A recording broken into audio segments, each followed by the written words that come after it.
নমস্কার, মমতাজ কিচেনে আপনাদের সবাইকে স্বাগত জানাই। আমি আজকে আমার বাবার খুবই প্রিয় একটা তরকারি, আমার মায়ের কাছে এটা শেখা, আর আমাদেরও এখন খুবই পছন্দের তরকারি, তাই আপনাদের সাথেও শেয়ার করছি। তার জন্য পুরো ভিডিওটি দেখতে থাকুন। আমি কচু, আলু, ঝিঙে, মূলো, বেগুন ভালো করে কেটে ধুয়ে নিয়েছি। কড়াইয়ে অল্প তেল দিয়েছি, তেলের মধ্যে সব সবজি দিয়ে দেব।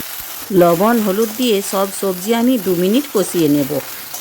যেহেতু ঝিঙে আছে, কচু আছে, এগুলো তো খুব ভালো ভাজা যাবে না, অল্প করে ভেজে নিলেই হবে। সবজিগুলো এখন আমার খুব ভালো করে কষানো হয়ে গেছে। এর মধ্যে 1 চামচ আদা রসুনের পেস্ট, হলুদ গুঁড়ো, জিরে গুঁড়ো, ধনে গুঁড়ো, লঙ্কা গুঁড়ো, কাশ্মীরি লঙ্কা দিয়ে সব সবজি 2 মিনিট কষে নেব।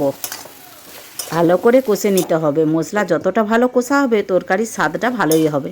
আর কাশ্মীরি লঙ্কা দিলে ঝোলের রঙটা কিন্তু খুবই সুন্দর হয়। দেখুন, সব সবজি দিয়ে মশলা খুব ভালো করেই কষানো হয়ে গেছে। এখন আমি সেদ্ধ হওয়ার জন্য জল দিয়ে দিলাম। জল দিয়ে দিয়েছি, দিয়ে ঢাকা দিয়ে রেখে দেব। 5-6 মিনিট রেখে দিলেই কিন্তু সেদ্ধ হয়ে যাবে। এখন আমি তিল বড়া বানাবো। তার জন্য দেখুন, তিল বেটে, কাঁচা লঙ্কা কুচি, পেঁয়াজ কুচি, লবণ দিয়ে ভালো করে মেখে নিয়েছি। এখন তাওয়া গরম করে তেল দিয়ে অল্প অল্প বড়া আকারে বানিয়ে নেব।